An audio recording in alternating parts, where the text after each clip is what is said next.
Hello friends, आज के इस वीडियो में हम दीपक नाइट्राइट का चार्ट एनालिसिस करेंगे और जानेंगे कि इसके आने वाले टाइम में क्या लेवल्स एंड टारगेट हो सकते हैं, क्योंकि शेयर बहुत ही कंसोलिडेशन फेज में फंसा हुआ है। और इसके आप चार्ट को देखोगे बहुत ध्यान से तो आपको लगेगा कि शेयर बहुत ही कंसोलिडेट कर रहा है एक ही रेंज में कई दिनों से। तो चलिए वीडियो को शुरू करते हैं और जानते हैं इसके बारे में। पहले मैं आपको दीपक नाइट्राइट का वन डे पे हम देखते हैं शेयर में क्या चल रहा है। तो जब आप वन डे में देखोगे तो वन डे में आप देखो कितने दिनों से ये रेंज में फंसा हुआ है। लेकिन एक इसमें इंटरेस्टिंग बात हमें ध्यान रखनी चाहिए, वो बात ये है कि एक मिनट हम दिखाते हैं आपको क्या है। ये देखो, ये शेयर, ये जो आपको रेड लाइन दिख रही है, ये 20 डेज है सिंपल मूविंग एवरेज और ये 50 डेज सिंपल मूविंग एवरेज। जब भी ये शेयर जो है 20 और 50 के ऊपर ही ट्रेड करता है, अगर इसने 20 और 50 के लेवल को ब्रेक किया, इस चीज को आप ध्यान से सुनना, अगर इसने 20 और 50 के लेवल को ब्रेक किया तो इसमें गिरावट हो सकती है भयंकर वाली। और अगर आज भी देखते हो आप तो उसी का सपोर्ट ले रहा है 20 और 50 के आसपास ही, देख रहे हो,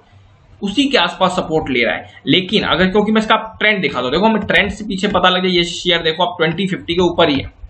जब भी इसने या तो 20 को तोड़ा तो एक गिरावट हुई और 50 को तोड़ा तो एक गिरावट होती है। लेकिन मैं आपको दिखाऊं, देखो जब इसने 50 के लेवल को तोड़ा तो एक भयंकर गिरावट होती है और ज्यादा चांसेस होते हैं। ये देखो 50 के लेवल को इसने ब्रेक किया और ये देखो इस दिन ब्रेक किया तो इसने कितनी बड़ी गिरावट दिखाई। तो इस चीज को आपको ध्यान रखना चाहिए। अब ये शेयर जनरली 20 और 50 के ऊपर ट्रेड करता है और जब इसमें अगर 20 और 50 के सिंपल मूविंग एवरेज को ब्रेक करेगा तो एक भयंकर गिरावट होती है। और आपको इसके चार्ट को देखोगे तो और भी बहुत सारी चीजें पता लगेंगी। अगर हम बॉलिंजर बैंड पे देखते हैं तो अभी हम देखेंगे तो पता लगेगा हमें क्या चल रहा है बॉलिंजर बैंड पे, तो आपको बहुत ही अच्छी बातें पता लगेंगी शेयर के बारे में। वो बात ये है, 1 मिनट ये देखते हैं।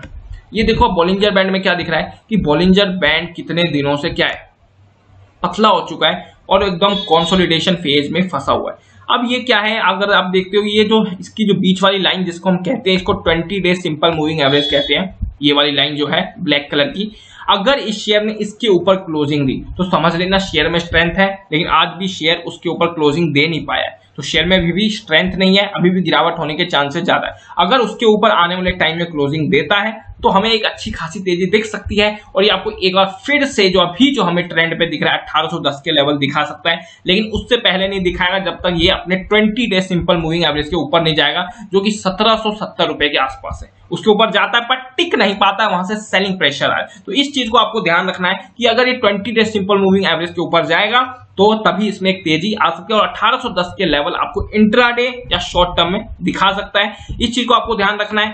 अगर हम देखो आज इसका जो कंपटीटर है विनाती ऑर्गेनिक, उसके चार्ट को हम पढ़े ना तो उसमें भी कुछ ऐसा ही दिख रहा था, लेकिन आज उसमें अच्छी खासी तेजी आई है।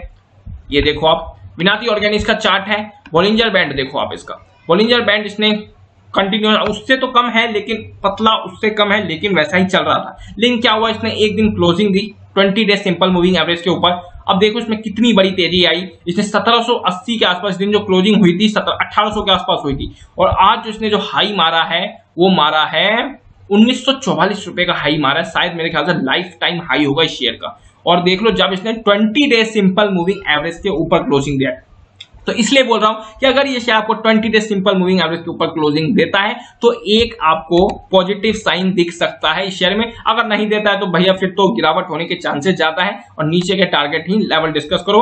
और हो सकता है कुछ आने वाले टाइम में या क्या, या तो ये जो बॉलिंजर बैंड ऊपर की तरफ फटेगा या तो नीचे की तरफ फटेगा। अगर नीचे की तरफ फटता है तो आपको नीचे के लेवल दिखेंगे और ऊपर की तरफ जाएगा तो ऊपर के लेवल दिखेंगे। अब हमें वॉच करना चाहिए कि शेयर में क्या हो रहा है। अगर आप इसका 1 आवर का चार्ट देखते हो तो 1 आवर पे जब भी आप इंट्राडे करते हो तो पहले आप 1 डे पे देखो क्या चल रहा है शेयर में और फिर 1 आवर पे देखो। तो 1 आवर पे देखोगे तो इसमें अच्छी बात है कि 20 डे सिंपल मूविंग एवरेज के ऊपर क्लोजिंग दे रहा है, क्योंकि देख सकते हो आप देखो ना पीछे का ट्रेंड फॉलो करो। देखो जब इसने 20 day simple moving average intraday का ब्रेक किया, 1 आवर का ब्रेक किया है, उसमें गिरावट हुई और जब इसके ऊपर क्लोजिंग दी तो एक भयंकर तेजी होती है।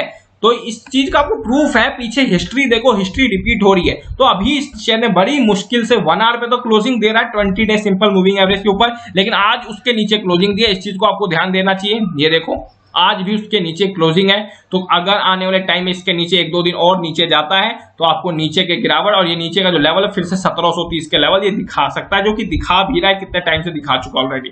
तो इसके जो अगर हम टारगेट्स के लेवल्स की बात करें तो पहला जो अगर ये यहां से बाउंस बैक कर जाता है, जहां पे ये हम जो देख रहे हैं अभी, जहां पे ये क्लोजिंग दे रहा है, अगर इसके ऊपर जाता है तो आपको शॉर्ट टर्म एक 1785 और जैसे हमने डेली कैंडलस्टिक्स पे देखा 1810, ये इसके इंपॉर्टेंट लेवल है। अगर इसको ब्रेक किया तभी एक तेजी आएगी, नहीं तो इम्पॉसिबल है। और अगर इसने इसको ब्रेक कर दिया तो आपको इंट्राडे पर या तो आपको 1730-20 के लेवल दिख सकते हैं। ये मैंने जो डे जो भी चार्ट डिस्कस किया है इंट्राडे के बेसिस पे किया है, लॉन्ग टर्म इन्वेस्टमेंट या पोजिशनल ट्रेडिंग पे किया नहीं, क्योंकि शेयर में अभी कहीं से नहीं दिख रहा है इसमें पोजिशनल ट्रेडिंग होगी, गिरावट के चांसेस कुछ ज्यादा ही दिख रहे हैं। तो इस चीज को आपको ध्यान रखना चाहिए। हमने 1 आवर 1 डे पे इस शेयर को एनालिसिस किया है। अगर हम पिवट पॉइंट से देखेंगे तो पिवट पॉइंट से भी आपको बहुत इंपॉर्टेंट पॉइंट पता लगेगा कि आपको किस लेवल पे इसको बाय करें, किस लेवल पे सेल करें।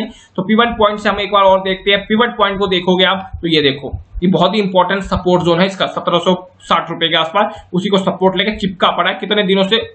कितने दिनों से नहीं, 3-4-5-6 घंटों से उसी के पास ट्रेड कर रहा है। अगर इसने इसको ब्रेक किया तो ऊपर के लेवल खुले हैं, नहीं तो भैया नीचे के लेवल खुले हुए हैं। इस चीज को आपको ध्यान में रखना चाहिए और तभी आपको ट्रेड करना चाहिए। जो मैंने लेवल्स बताए उनको ध्यान में रख के आपको ट्रेड करना चाहिए। कोई बाय और सेल रिकमेंडेशन नहीं है।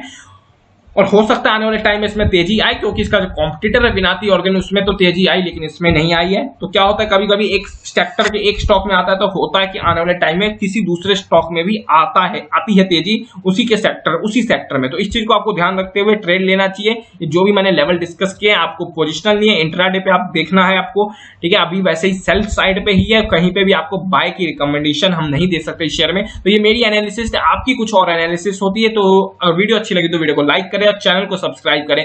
Thank you for watching this video.